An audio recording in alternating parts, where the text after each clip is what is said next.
Hello, everybody, and thank you for joining us for this episode today. It's Friday, the 17th of June.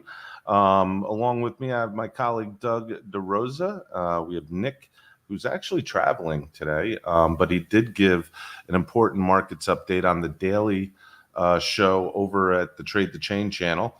So definitely hop over there, subscribe to it, and check out the video if you haven't. It's your daily dose really quickly each day of what's happening in the market. So Trade the Chain channel. A few things. Maybe I think today it would be appropriate to say that the episode is sponsored by Tito's, Cheers. and Doug's screen is sponsored by Woodford. I'm just joking. And Bacardi. And Bacardi. Um, it It's been a feels long like week. it feels like it's been that kind of week, Doug. Yeah. But not. First of all, let's just recap. A couple of months ago, month and a half ago, we had the $40 billion collapse of UST Luna. All right. And that sort of put us in a downward predicament up until the beginning of this week. This week, crypto lender Celsius stopped all customer withdrawals from their platform on rumors of insolvency. That hit the market hard, that news, because Celsius has been a huge counterparty for the retail crowd as far as doing small, medium crypto loans for folks. So that marked it. We went down. We woke up Monday morning to really a sea of red. That was followed again today by Asia-based crypto lender Babel Finance, who suspended customer withdrawals citing unusual liquidity pressures. That's two lenders within the week that now have gated their customers from taking their funds off. I'm curious from any of the folks watching how you would feel if you were on a platform that gated you from withdrawing your funds. It's got to be an unnerving situation. I don't use Babel. I don't use Celsius. So I don't know what that feels like. Thank the Lord. Earlier this week, there was also reports of mega crypto fund 3 Hours Capital, otherwise known as 3AC, having liquidity issues associated with highly levered positions in the market. This has played out to be true. And news is reported that 3AC is actually liquidating as we speak, and started to, I believe, probably end of yesterday, early this morning, after speaking to their counterparties. And they're going down a long list of counterparties to negotiate with at this point, Doug, I would presume. These are just to name a few of the unfortunate highlights this week. But as the dust is clearing, a lot of counterparties have been checking their exposure, as well as posting on social media that they have either no exposure to any of this, or that they have risk management processes that have basically saved their butt, which also translates into they did have exposure. And I think we're going to find out more as time plays out, because what these funds, any of these companies that are in precarious positions, they need to start negotiating with their counterparties that they borrow from. So I'm sure that's been going on, and those are negotiations, because everybody wants to get as close to $1 as possible for every asset that they handed over. Now, the good news in the sea of this bad news is the progression in crypto is all but stopped. Two good points to bring up is Sequoia Capital has announced that they're launching two new funds to expand Web3 investment, and Immutable Holdings has launched a $500 million fund for Web3 games and NFT-focused companies. So, Doug, there is some good news with the bad today, but overall, what's your sentiment personally as you've traversed this week? Sure thing. And obviously, thank you for having me on today, Alex. I think we all were concerned about systemic risk. I mean, the word thrown around for the last year or two was Tether, obviously, USDT. Everybody thought that would have been the first domino to drop. And we're all surprised. We're all surprised that it's other players, right? So that still is the canary in the coal mine. I think that's why you're seeing today U.S. equities trying to find a bottom, having a little bit of rally. Oil right now is the lowest we've been in a month, which is super positive. If there's anything all of us need is one positive data point to hang our hat on to go into a long holiday weekend.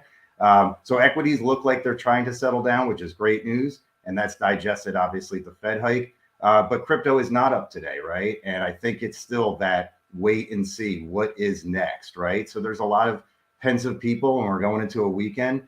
So yeah, it's right now. There's a lot of fingernails being bitten, unfortunately, right? But as always, this too shall pass.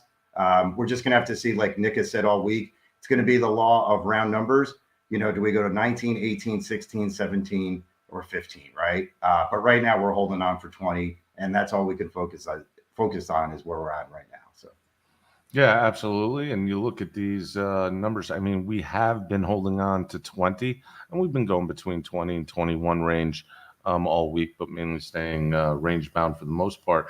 And I think, like we'd mentioned on another show, that's crucial. I think that's a retail psychological level 20. Even if the technical indicators are giving levels below that at 19 and 18, 20 is going to be the optical position it needs to hold before retailers really, I think, before retail crowd capitulates totally. It's going to be a sea of pain. I mean, you can see right here we have a $891.3 billion total market cap. So we're down from, forget 1 trillion just a short while ago, 3 trillion 6 months ago. This is absurd. Bitcoin sentiment, you can see it's just up and down, up and down. That's the 7-day versus price right there. And then here's the daily, again, just range bound, not going anywhere. Now, I do want to talk to, I do want to discuss with you a few things, Doug, and that's like, the average Joe. What are people doing? What do you have to look at personally and within yourself to get out of, let's say, the noise of crypto Twitter, which is, buy the dip, or you've been buying at this price so long, but at these prices, it's practically free. What do you tell the person that, their investment portfolio, which they only maybe have a couple thousand or so dollars of disposable income to dip their toe in, to do at this point? Well, I think everybody's going to have their own checklist, right? I think this is a time to kind of not beat yourself up. Obviously, there's going to be people who are going to tap themselves on the back that did go to cash a long time ago. They're not heroes. And the folks that, have losses are not zero. So first and foremost, you've got to be confident in yourself and not beat yourself up, obviously, too down if you are suffering losses. With that said, again, go through kind of a checklist of things maybe that you could have done differently. Did you have too many assets in one ecosystem, in one token or one coin, one service provider, right? Maybe that's something going forward you may not want to do, or dial it down. I mean, again, look at Mike Novogratz, right? He had 80 million supposedly in Luna. Even the best of players, ex-Goldman, right? A genius, did that. So again, don't beat yourself up. For myself, and again, we're here for our audience, right? We want to be a calming influence, but we also don't want to be on a soapbox. And again, myself, I have some stuff as well that I'm down on, right? So I empathize with our audience. What I could have done personally differently is in January, I looked at some of the big market moving news, at least that what I thought, which was Brevin Howard launching their first, digital assets fund in early January. Bill Miller, CIO, CEO of T. Rowe Price, takes $500 million of his fortune and puts it in BTC. That was all early January. And as you remember, Alex, BTC was almost like a straight ledge in the 42 area, I think it was. It was just going straight across. And once it broke that, I probably should have said, you know what, the market doesn't really care about that news.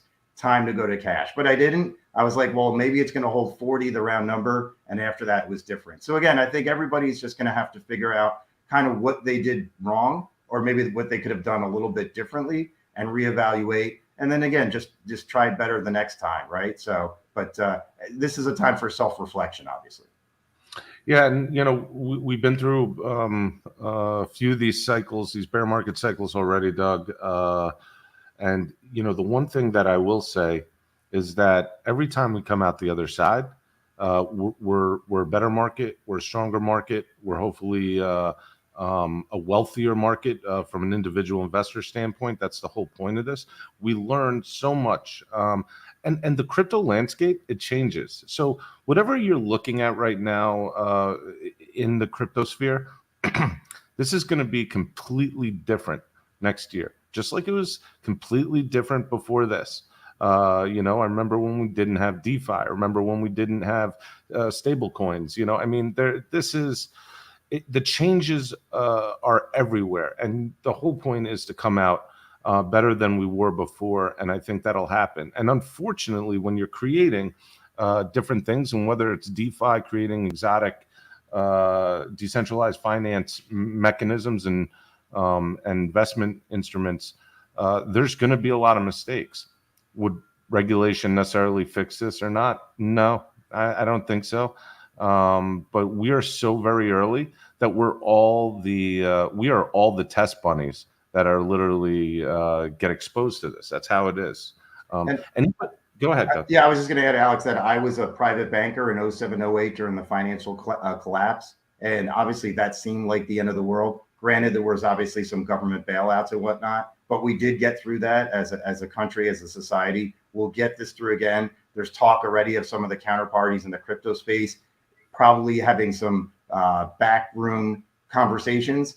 And maybe there is going to be consolidation, right? There's too much money in this space from traditional asset managers like the Fidelities that have moved in. So I wouldn't be surprised that some of those folks maybe look to take out some of these weaker players right now because they've been wanting to get in for the longest hand. So the system will survive. It may just be a changing of names or changing of hands. But there will be, ironically, some bailouts, which was not supposed to be in this ecosystem, right? And so CeFi is looking more like traditional finance at this point. So I agree. And for anybody who is maybe has doubts, we between all the indicators, we are, if not already, we are right on the doorstep of a recessionary period. And I want to go back to you, Doug, because we chat about this on a daily basis in the mornings. Let's talk about interest rates on, mortgage rates. Let's talk about, the 10-year treasury. Let's discuss some of that and what we've kind of half-heartedly spoken about each day, but those are indicators that you follow closely.